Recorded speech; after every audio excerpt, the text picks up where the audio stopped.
Good morning guys. Good morning. So ngayon, ito na yung third week natin, no? This is our third week on our creative nonfiction.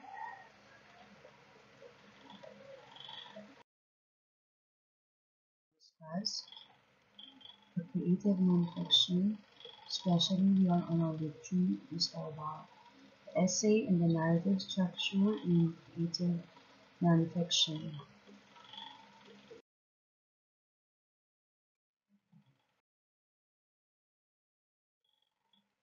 So what do you expect in our lesson for today? So maybe we remember our lesson last week where it's all about poetry and drama. So this is about also creative works. So what our objectives for today?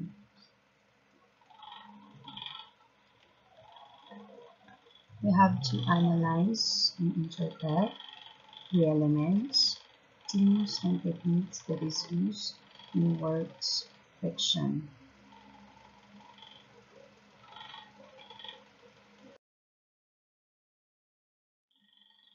What is an essay? An essay is a short formal piece of writing dealing with a single subject, and it is typically written to try to persuade the reader using selected research evidence.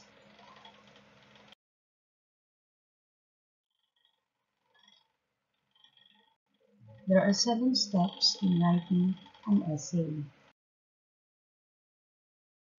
First, you may have your own topic assigned by a teacher, or you are given the free rein to write on the subject of your choice.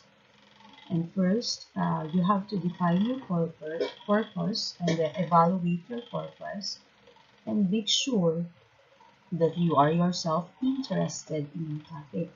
So mga anak, kapag tayo ay nagsusulat ng essay, there are chances na ibibigay na yung topic sa inyo ng inyong teacher, or kapag sinabi ng guro na umalaya kayong mamili, kapag pipili kayo ng topic, be sure na gusto ninyo yung topic na inyong isusulat.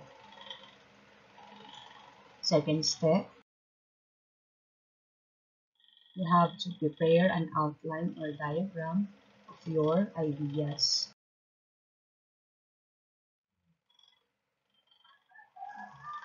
You must organize your thoughts. Use either an outline or a diagram to jot down your ideas and organize them. And doing this will allow you to see connections and will help you to write a more organized essay. So sa pagsusulat natin ng essay, gumagawa tayo ng outline or diagram kung saan ino-organisa natin o pinagsusunod-sunod natin ng maayos yung mga idea na gusto nating isulat sa ating essay. Kapag sinulat natin ito, mas madali nating mag-uugnay-ugnay ang mga mahalagang detalye na gusto nating banggitin sa ating sinusulat na essay.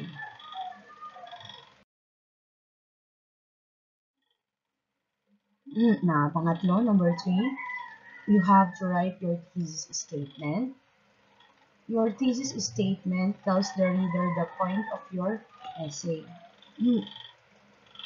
And also, your thesis statement will have 2 parts. The first part, it states the topic, and the second part, it states the point of the essay.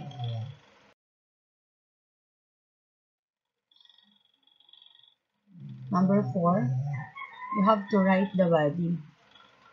The body of your essay argues and explains or describes your topic. Each main idea that you wrote in your diagram or outline will become a separate section within the body of your essay. So kapag nakalaman na natin kanina, di ba, yung pinaka-purpose ng isusulat na essay, mula doon, maaari na natin isa-isahin yung mga detalye na nagpapaliwanag o nagde-describe doon sa ating isinusulat na essay. So, batay sa main idea na nailagay natin sa ating diagram or outline, Doon maiisa-isa na natin, mahihimay na natin yung mga mahalagang detalye or facts na pwede natin isulat sa ating essay.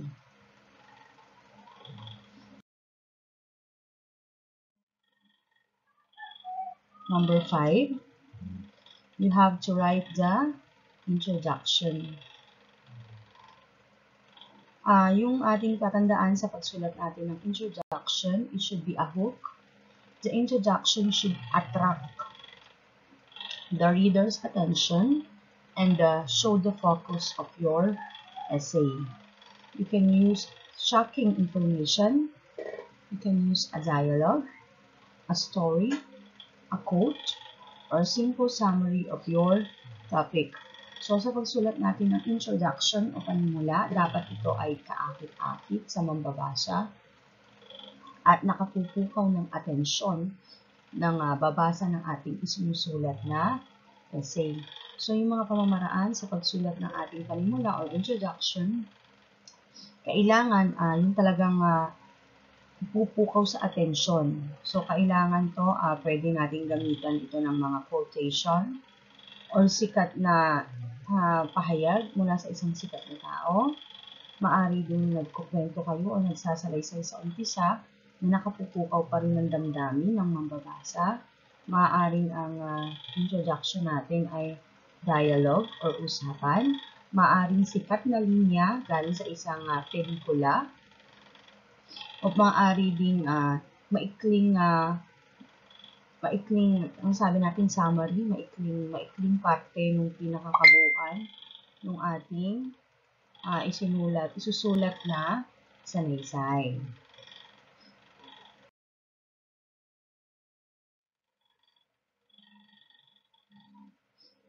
Number 6, we have to write the conclusion. So, ano ba yung nilalaman ng conclusion natin? Ito yung dulong bahagi ng ating essay. So, the conclusion brings closure of the topic and sums up your overall ideas while providing a final perspective on your topic. Pag sinabi natin na conclusion, ito na yung pinaka-summary. Ano ba yung nais mong bigyang diin? Ano ba yung nais mong maiwan na kakintalan sa isipan ng mambabasa tungkol sa topic mo, no? It summarizes everything dun sa sinulat mong sanaysay. Yung pinaka-conclusion.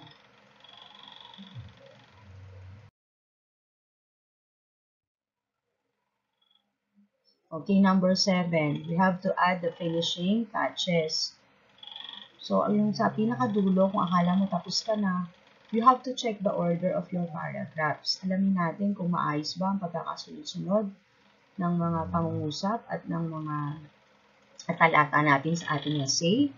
Your strongest point should be the first and the last paragraphs within the body, with the others falling in the middle. So we must be specific that the strongest points in our essay, it could be in the first part or it can be in the last part. And there must be let's say detailed information, that every detail is connected with each other, and it will make clear about the totality of the essay. Review what you have written, read your paper, and check to see if it makes sense. An essay, when you write it, it should make sense, you know it. There must be a basis, factual information, and of course, when you write an essay, in your essay, it should be clearly stated that the information from the introduction until the conclusion, they are related with each other and it makes sense, okay? Kasi you're going to delete if there are written sentences in the paragraph that you think hindi naman nakakatulong to make your essay clear, okay? And we have to discuss the types of essay. There are 4 types of essay. The first one, we call the narrative essay. A narrative essay is a type of essay that has a single motive or a central point around which the whole narrative revolves. So, pag sinabi natin narratives essay, it tells a story. All the incidents, the happenings, and the characters revolve around a single motive presented in the narrative. So, pag sinabi natin narrative essay, it can be your own point of view. You are the one who tells a story in your essay. So, it can be an experience, it can be a memorable moment in your life that you want to share, to tell as a story.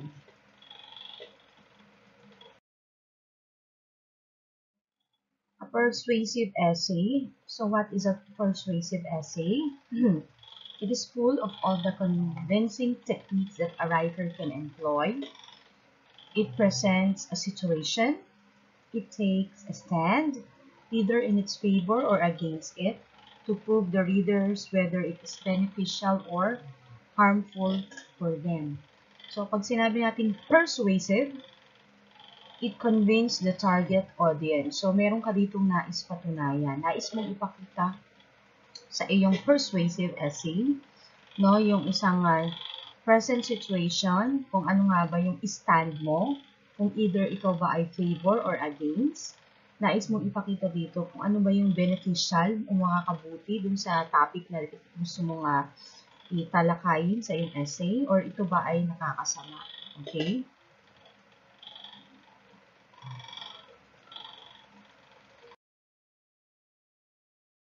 Expository essay. Pag sinabi naman natin expository, it means you want to explain in details. You have to explore the means to uncover or lay something bare, or to discover something in a way that others know what it is.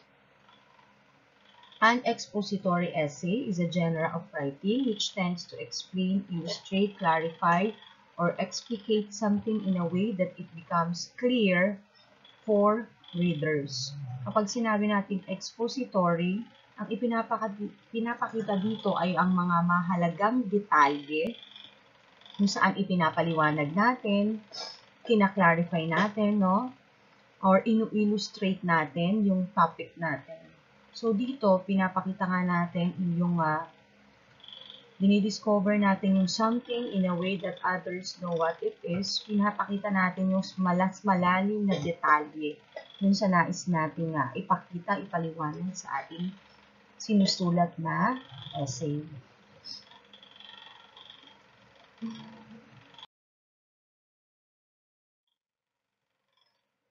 What is a descriptive essay? Ito yung pang-apat na natin, no? A descriptive essay, as the name implies, it is a form of essay that describes something. In this genre, students are assigned the task of describing the objects, the things, the places, the experiences, persons, and the situations. So we are going to use our 5 senses, no? The students uses the sensory information to enable the readers to use their 5 senses to understand the topic of the essay.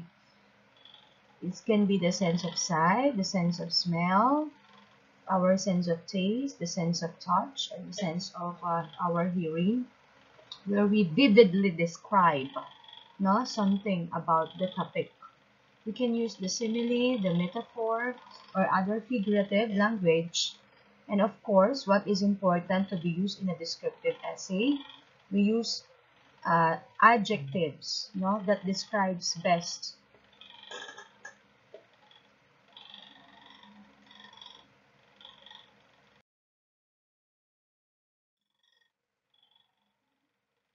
What are the narrative structure in creative nonfiction?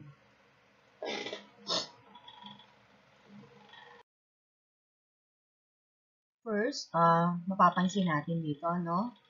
The differences between their beginning, their middle, and the end. As a fictional work or plot, sa beginning, we have our exposition, we have our rising action to climax, and we have also the falling action or the denouement at the end. So, ang mapapansin natin na halos magkakatulad yung part na yon ay sa fictional work, sa drama, na may 1-act play, ganun din sa 3-act play at 5-act play. So, ang naiiba natin dito ay ang narrative poetry na ang nilalaman ay mayroong beginning, may middle, at end. At ang essay, napapansin naman natin, yun na nga, sa ating isusulat, mayroon siyang introduction, mayroong body, at mayroon ding conclusion.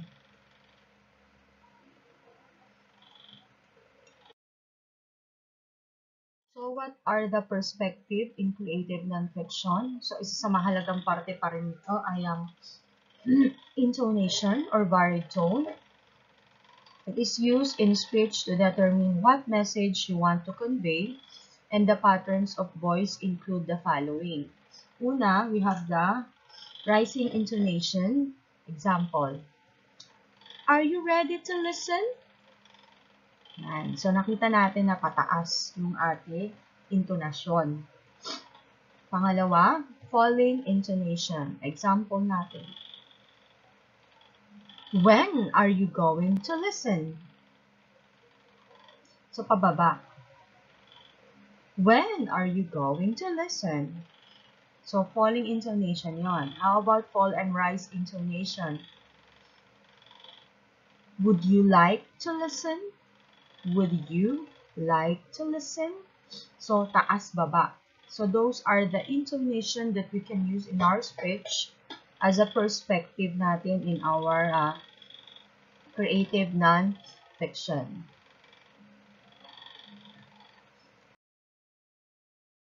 Kung matatandaan natin, in literature, binanggit din natin yung tone. Tone is not only set in fictional works, it is also apparent in essays. Sabi nga ni Scott Ober, isang author of a contemporary business communication book, ang definition niya sa tone ay as the writer's attitude toward the reader and subject of the message. The overall tone of the written message affects the readers just as one's tone of voice affects the listener in everyday exchanges. So, mapapansin natin dito na yung tone ay mahalaga as an other elements in creative nonfiction. Ang tone, it sets our own writing. And we have to consider our diction or choice of words, or the syntax or arrangement of words, and sentence or structure or the construction of sentences.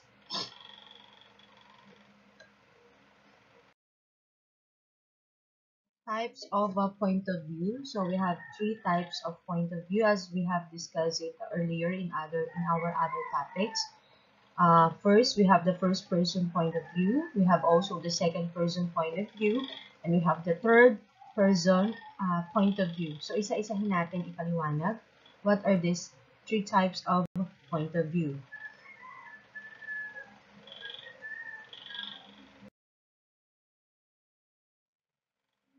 First person point of view. Pag sinabi natin first person point of view, sa literary work, it is signified by the use of I or we. We have learned from the fiction writing that the speaker is the authorial voice. It is not necessarily that the main character or the author himself or herself yung nagsasalita. Writing in the first person means that you have to be mindful of the language register of the narrator. So, sa first person point of view, it can be used by the pronoun I or we. Yun yung ginagamit natin, no? Na mapapansin natin dito. At sa speaker, maaring ikaw mismo yung nagsasalita doon sa creative nonfiction natin, or maaring we yung ginagamit natin. So, yun yung first person point of view. Type of point of view. The second person point of view, it is signified by the use of you. No? You ang ginamit natin. Poet Gillian M. Phillips, ang pointed out niya, the use of second person na you, it is rare in fiction but fairly common in poetry. In this case, the you is combined with I. So, mapapansin natin sa poetry, makadalas natin gamitin yung second person point of view kung saan ang binabanggit natin ay yung ginagamit natin ay yung you na pronoun.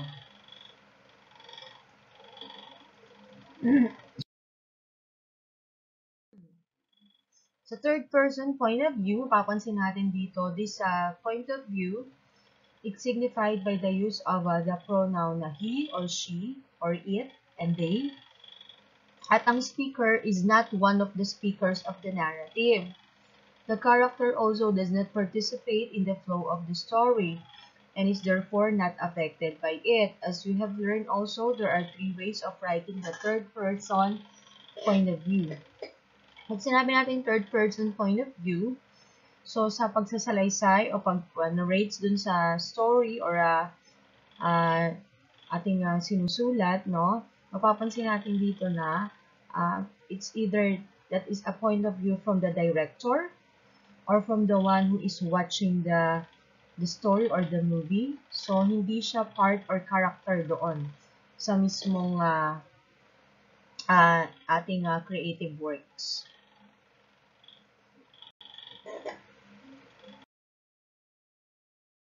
Ways of writing our third person point of view. So, una, yung tinatawag nating objective, kung saan the speaker gives an unbiased POV. It knows or reveals nothing about the character's thoughts, feelings, and motivations, and sticks to the external facts of the story. Pag sinabi natin na objective, pinapakita dito yung walang tinitiningan at unbiased yung point of view, no? So, ipinapakita lang dito yung malayo, no? Knows or reveals nothing. Walang kinalaman siya dun sa character's thoughts or feelings or motivations. Naka-sticks lang siya kung ano ba yung mahalagang external facts dun sa story. Yan yung objective. Ngayon, yung pangalawa, the limited omniscient. Pag sinabi natin limited omniscient, the speaker knows the internal thoughts, opinions, feelings, and motivation of one character only. So, ipinapakita dito that the speaker, it shows, no, kung ano yung internal thoughts at opinions at feelings ng ating isa lamang character doon sa story. And the third one is the omniscient.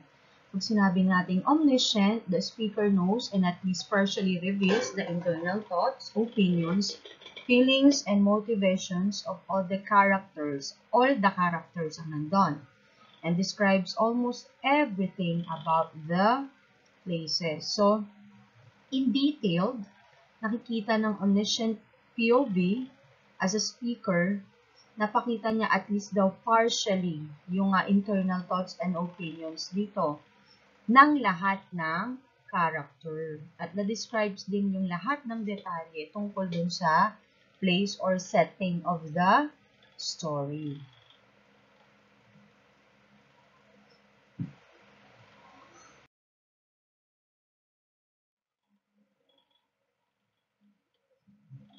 Okay, class, so do we have any question about our lesson? So, yun.